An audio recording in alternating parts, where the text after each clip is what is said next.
Hello, today we are making a cushion with a normal zip for a change, and I show you an easy way to put the normal zip in and have it a bit covered at the bottom of the cushion, and we put bobble trim either side. So let's get started. I'm taking you now to the sewing machine in a minute. We need to put our two panels good sides facing, and we will sew them together on the bottom a little bit really closed. Then where the zip's gonna go, we just tuck it with the biggest stitching, and then at the end we will sew it closed again. So bear with me.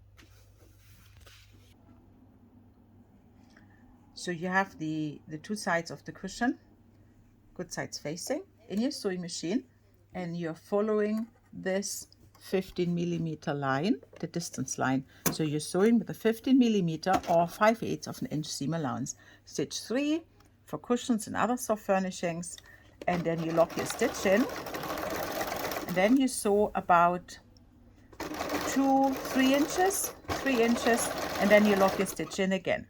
And now you go to your biggest stitch. Most machines have a 4mm as the biggest stitch. My machine does a 6mm, and then you keep on that 1.5 centimeter line and kind of just tuck across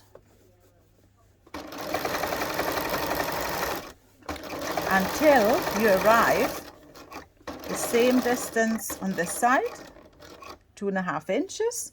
Then you go back to your normal stitch length of 3, lock the stitch, and then stitch to the end and lock the stitch. And now we meet again at the ironing place to press the seam open. Now we have the cushion here with the seam allowance sticking up. So we will now press that down. So nice and flat.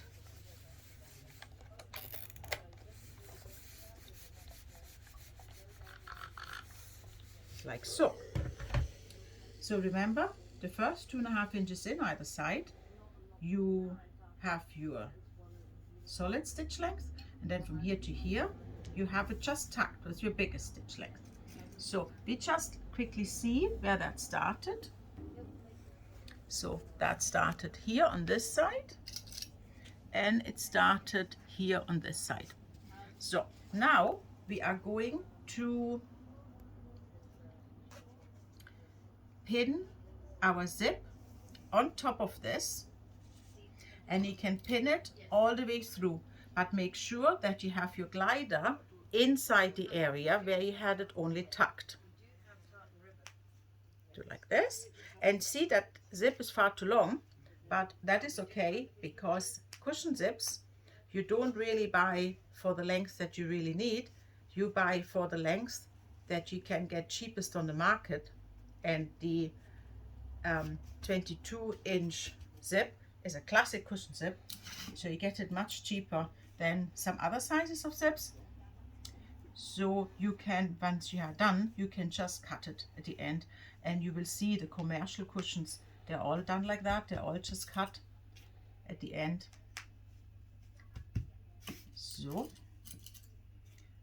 So what you need to do is you go along with the teeth of the zip just exactly along your seam line. Okay, that's what I'm doing, and I'm pinning it all the way through. So not just to the seam allowance of this, I'm pinning it through all the layers.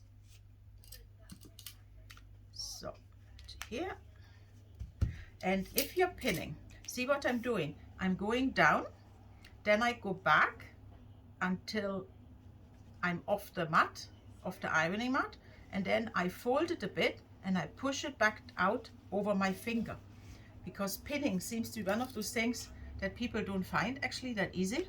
So you come out, curve a bit and push out, but always try to pin as flat as you can. So, and now I will take you back to the sewing machine, and we are going to sew over either side where the tucking started, and then along the seam allowance either side. So we will sew a very slim long rectangle over the zip. And then also, once the cushion is finished, we would like to see bobble trim either side, right? So we need to prepare a bit the bobble trim, because you normally want to sew with a 15mm 5/8 of an inch seam allowance. But you see here with the bobble trim, that's at least 2 centimeters, and the bobbles are only nice if you hardly see any of the legs here. So a bobble trim that's sewn in like that with full legs visible, that's not quite it. So you need to be nearer to the bobble. But by that time, your cushion will be kind of too small because you're losing so much seam allowance. So you would prepare your cushion then. And obviously the bobbles go in like so. The actual bobble sits in between the good sides. And we prepared in a way that we are stitching a little line with the fabric being just on the edge of the bobble. So the seam allowance of the bobble trim is hanging over the fabric. And then you would just zigzag that in. And therefore, when you're then sewing it with your usual 15mm seam allowance, then you would get near enough to the bobbles to have it pretty, and you're not losing all that much seam allowance due to the broad width here behind the bobble. Okay, so therefore we will also pin the bobbles in. So I have done that a little bit wrong, so I will just quickly no, I don't need to unpick it. I can just let it run out. That's fine. Yes, I can just let it run out over the seam allowance here. That's fine. But alternatively, you can just open a little bit 15mm down here, which is better, and let the bobble trim run in between the two layers. That's a cleaner approach. So by the time I'm back on the machine, you will see I will have unpicked the first 15mm here to get the bobble trim tidied up. So see you in a minute back on the machine. Now back on the sewing machine, you see I have unpicked my 15mm either side of the cushion to prepare for the bobble trim to go in. So first, however, we sew the zip. Right, you can sew over pins if you're really careful. So we are starting here on the seam allowance. As usual, we put our needle down. We are back on our 3mm stitch, and we know that here with this marked pin, the normal stitching stopped and the tucking stitches started. So we take that pin out and we lock our stitch, and we very carefully go over the pin. That's absolutely fine. You just need to be slow. Like this. And then we come over to the other side. And again, we stay on the seam allowance. So it's totally relevant that you stay on the seam allowance of the zip. Lever up, pivot, and down. So then push these a bit together, because obviously they're a bit broader because they're open. The zip's open there. And then we go along the zip. You can, if you want, follow one of these lines on the zip. So every zip has kind of different grain lines, different lines on the seam allowance of the zip. So if you follow and stay kind of an equal distance to the edge of the zip, you can't go much wrong.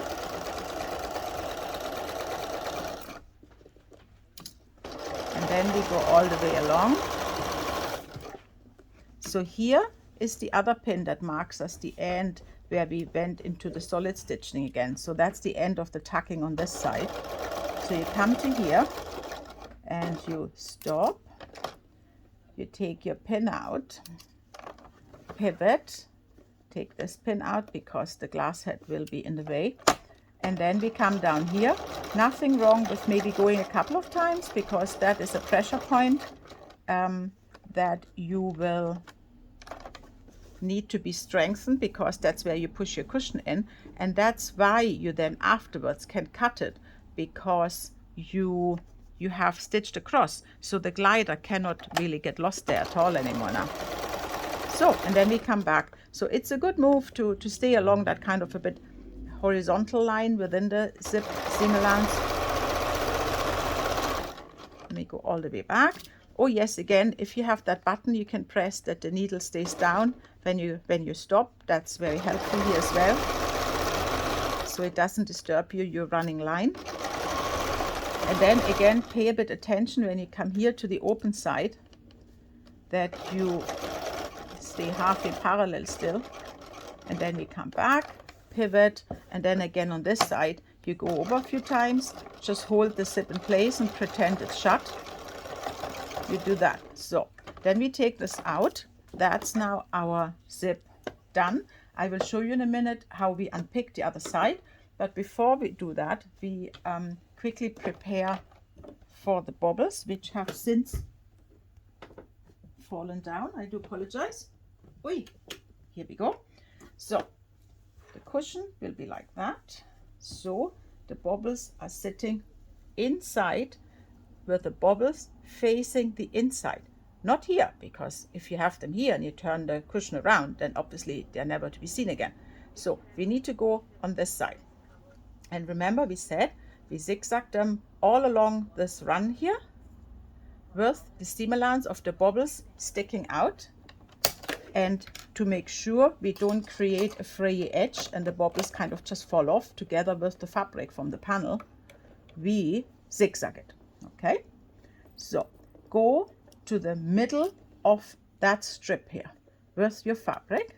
It's a bit awkward at the beginning until you sit in it, but usually it will be okay then. Go on your zigzag and start like so. Here to the middle of this and get it zigzag in. It's a bit of a pushing, but you'll get the hang of this. And always stay in the middle of this strip here with your fabric. Like so. And you somewhat just kind of overlock the edge a little bit at the same time, which is not a bad move. And remember, the bobble trim only goes either side of the cushion, so it doesn't go across the top.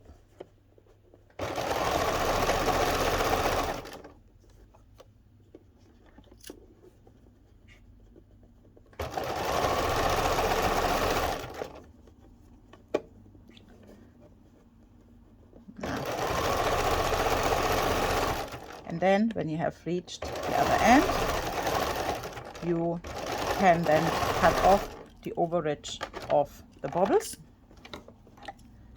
And I quickly do the other side for you, and then we meet again. So now that we have prepared the cushion with the bobble trim sewn in like this, so you see the zigzag on this side, and you see half of the cushion panel onto the trim seam allowance. And you now see, if we now stitch 15 millimeters, we just come behind the bobbles, and this is where I want to go.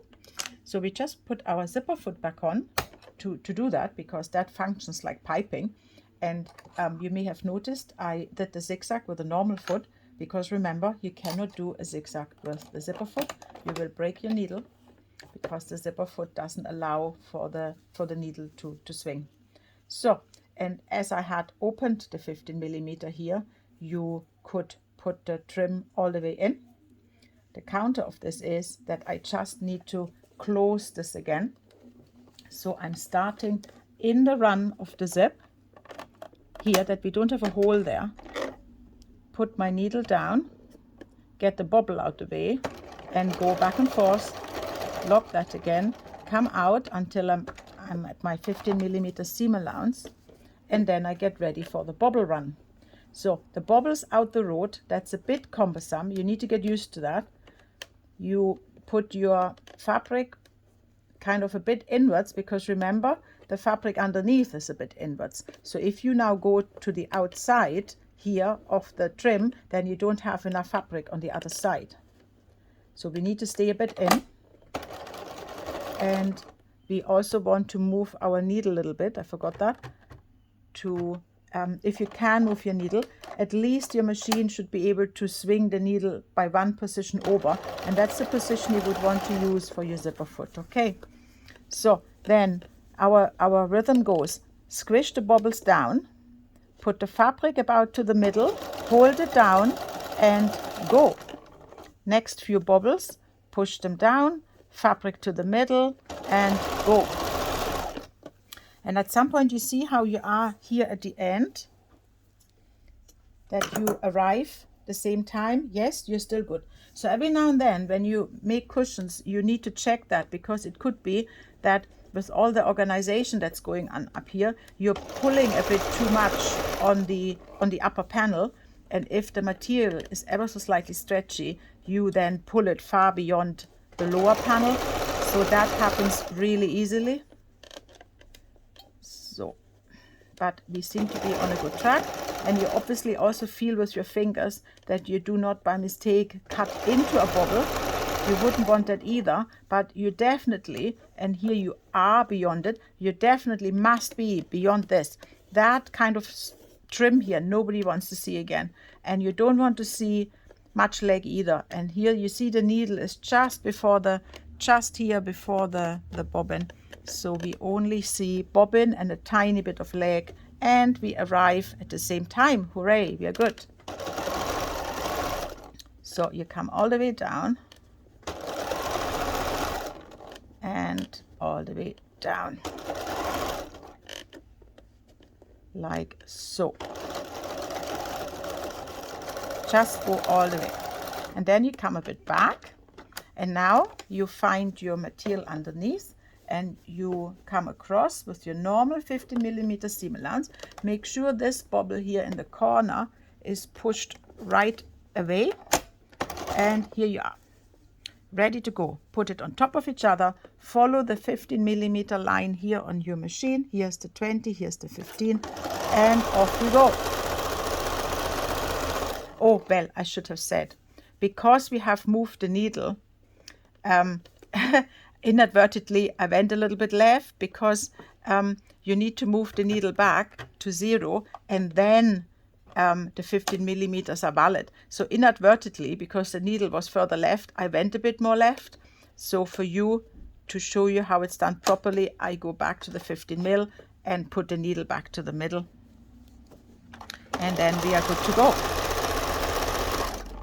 Again, we need to check if we arrive at the same time, and yes, we are. I need to pull a little bit on the front panel, just a tad, to come into the middle. So let's do that, and let's hold it down here, and then we are coming over. So you always need to check the end of the run if you're on a good range,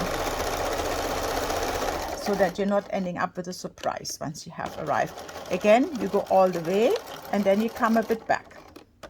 So needle down, pivot, and now we are tackling the other side of the bobbin run, bobble run even. So getting a bit rid of the fraying. So again, bobbles push down, fabric to the middle, and let's go. Oh yes, 2 seconds, we need to put our needle back. So let's go back, and here we are. So that we are absolutely beyond the trim, and a bit cutting the legs as well whilst we're at it. So here you are. And let's do 2 more, and then we are checking how we arrive down here. Yes, we are on a good trip. So see, I'm a little bit longer here with the upper fabric just now, because with all the zigzag, that has locked the lower fabric in a bit. So I'm just needing to tug a little bit on the lower fabric. So that's good that I know that already now, so I can prepare for it. And then I prepare, and then I hold it here, so I don't need to think about the rest just now. Get my other 2-3 hands out to get these bobbles down here at the same time. Maybe I do that a bit again.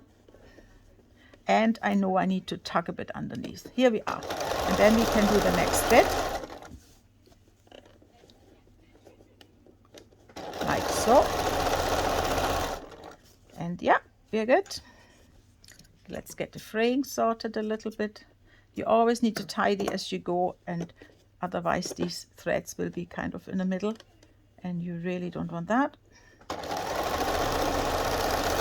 Like so, and then our last ones, bobbles out the road and nicely all the way down.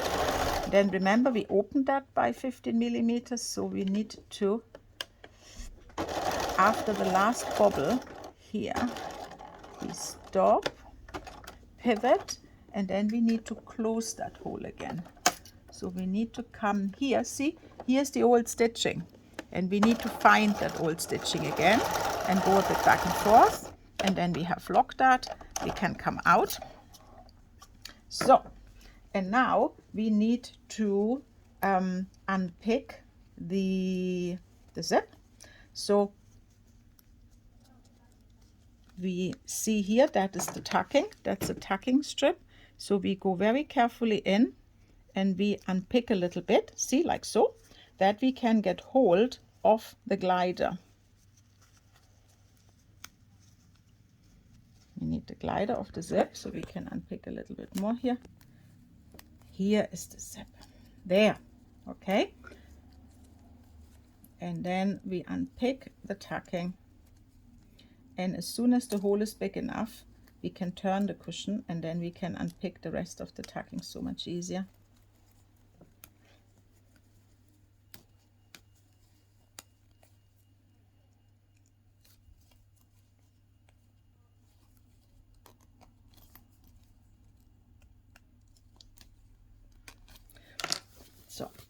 So of course you could also have, after you have sewn the zip, you could have unpicked it straight away, but somehow I find that little bit awkwardness that you need to force it a little bit, what I've just done, it keeps you the cushion together better, and I think it's like a small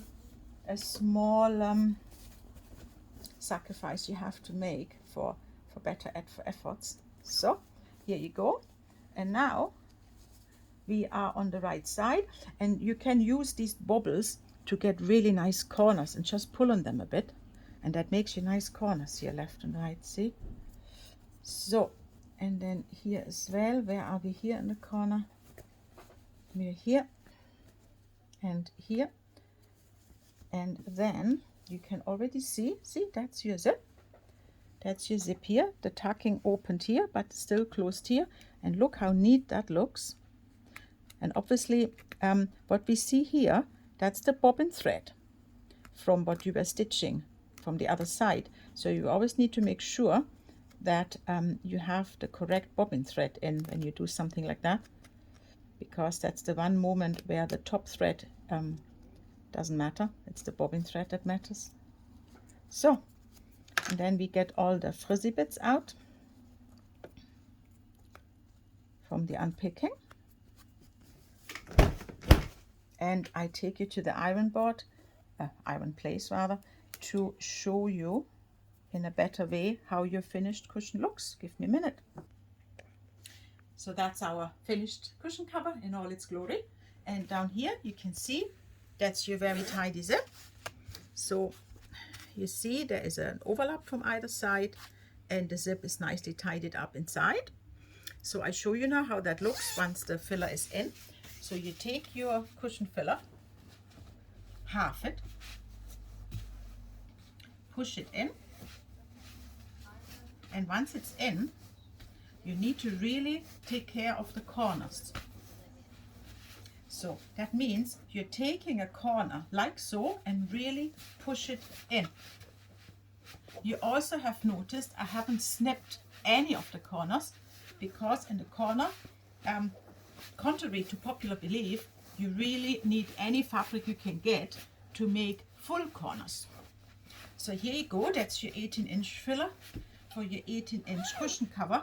And really and truly, these fiber cushions, they really would need to get a bit banged, so you can do that in your own house as well, and that way they go better into the corners. So two things I want to show you. See here with your bobbles, because you have taken away most of the leg of the bobbles, or most of the legs, they sit nicely proud. They are not dangling too much, and that's what makes them look pretty. And down here you see your zip, nice and tidy. So have your shot at that. You can buy plenty of these cushion kits in the shops, in all kind of, in the shop, in all kind of formations. Have fun. Thank you.